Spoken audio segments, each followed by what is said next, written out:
इस वीडियो में हम करेंगे क्लास 7 का साइंस का chapter 4 acid basis and salts के कुछ कॉन्सेप्ट को एक्सप्लेन। ये थोड़ा रिवीजन हो जाएगा आपका, और इसके अलावा क्वेश्चन आंसर जो थोड़ा इंपॉर्टेंट है उसको एक्सप्लेन करेंगे। Let's start. आप सबने चैप्टर में पढ़ा ही होगा एसिड्स क्या होते हैं, एक बार रिविज़न कर लेते हैं। इसका टेस्ट सॉर होता है और ये ब्लू लिटमस पेपर को रेड करता है। एग्जाम्पल के लिए लेमन जूस और विनेगर है। अगर आपके पास क्वेश्चन आता है कि दो एसिड के एग्जाम्पल दो, तो आप ये दे सकते हो। क्वेश्चन टू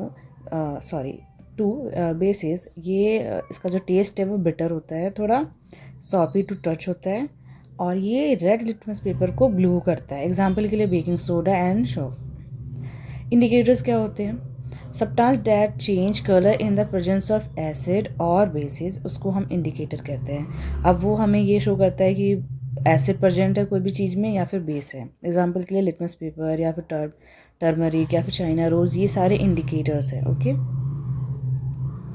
4 हमारा न्यूट्रलाइजेशन, ये क्या होता है? The reaction between N acid and a base forming salt या एंड वाटर। ये एक न्यूट्रलाइजेशन का प्रोसेस होता है जहाँ पे एसिड और बेस के बीच में रिएक्शन होता है और उसके रिजल्ट में क्या बनता है?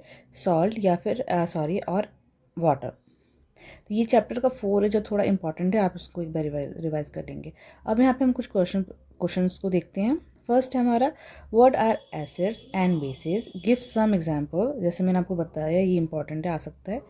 Answer, acids are substance which are with a sour taste that turn blue litmus to red. Example हमारा अभी हमने देखा, लेमन जूस से सिट्रिक एसिड होता है एंड विनेगर एसिटिक एसिड होता है। जो बेस है वो ऐसा सब्सटेंस है जिसका टेस्ट कैसा होता है? बिटर टेस्ट होता है और सॉपी फील होता है, और ये क्या रेड लिटमस पेपर को ब्लू टर्न करता है। एग्जाम्पल हमने अभी देखा था, baking soda and salt. Question 2, what are indicators, name some natural indicator. अभी हमने उसको भी देखा। जो इंडिकेटर है वो सब्सटेंस होते हैं। So whether a substance is acidic or basic by changing colour. Indicator वो सब्सटेंस होते हैं, ये शो करते हैं कि जो सब्सटेंस प्रेजेंट है वो एसिडिक है या फिर बेसिक है। अपना जो कलर है वो चेंज करके वो ये बताता है।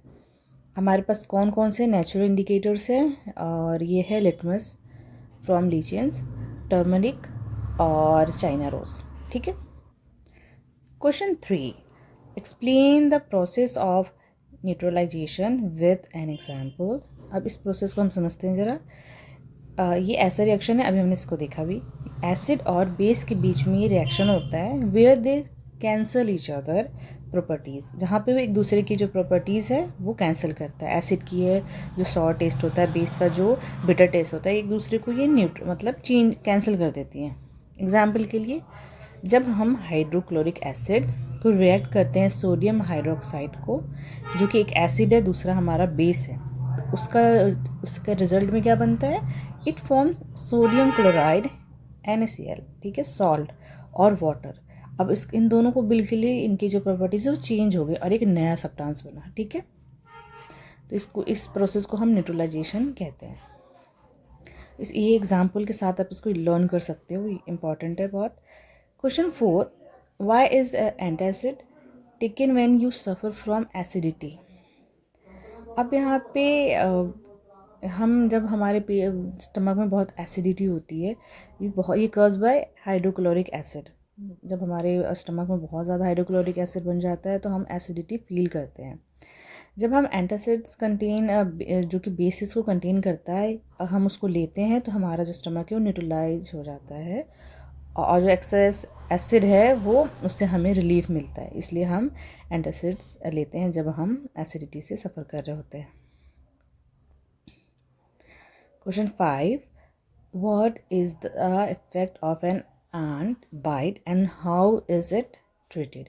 अब किसी ना कभी आपको अगर आंट ने बाइट किया है तो आप फील करोगे कि आपको थोड़ा जलन सी हो रही होती है, इरिटेशन सी हो रही होती है, कभी कभी स्वेलिंग्स भी आ जाती है। ठीक है, तो जो आंट का जो बाइट है वो क्या इंजेक्ट करता है हमारे बॉडी में, हमारे स्किन में फॉर्मिक एसिड। जब आंट बाइट करता है तो वो फॉर्मिक एसिड हमारे स्किन में छोड़ता है, जिससे हमें इरिटेशन, जलन ये सब फील होती है। The effect of an acid can be neutralize by the rubbing moist baking soda. तो हम क्या करेंगे, इस केस में हमें रब करना है मॉइस्ट बेकिंग सोडा जिसको सोडियम हाइड्रोजन कार्बोनेट कहते हैं, और calamine solution which contain zinc carbonate. ठीक है, इससे हमें रिलीफ मिलेगा। Question 6, what is the nature of distilled water, how can you verify it. अब जो वाटर होता है डिस्टिल्ड वाटर, उसका क्या नेचर है, क्या वो सॉल्ट है या फिर बेस है, सॉरी क्या वो एसिड है या फिर बेस है। आंसर इज़ नो, वो न्यूट्रल होता है। इसको हम कैसे वेरीफाई करेंगे, तो हम सिंपली इसको टेस्ट कर सकते हैं बाय यूजिंग लिटमस पेपर। अगर आप लिटमस पेपर को डालोगे तो आप क्या देखोगे कि कलर चेंज नहीं हुआ, ना तो वो रेड हुआ ना ही वो ब्लू, लिटमस पेपर पे कोई भी उसने कलर शो करा। तो हमें इससे पता चलता है कि वो न्यूट्रल है, कोई भी ना एसिड प्रेजेंट है ना ही उसमें बेस प्रेजेंट है। तो यहाँ पे या कुछ इंपॉर्टेंट क्वेश्चंस थे जिसको हमने समझा, कुछ कॉन्सेप्ट थे जिसको हमने क्लियर करा। ठीक है, आई होप आपको अच्छा लगा होगा। If you like it please like share subscribe my channel, और बाकी वीडियो के लिए stay tune. See you next one, bye bye.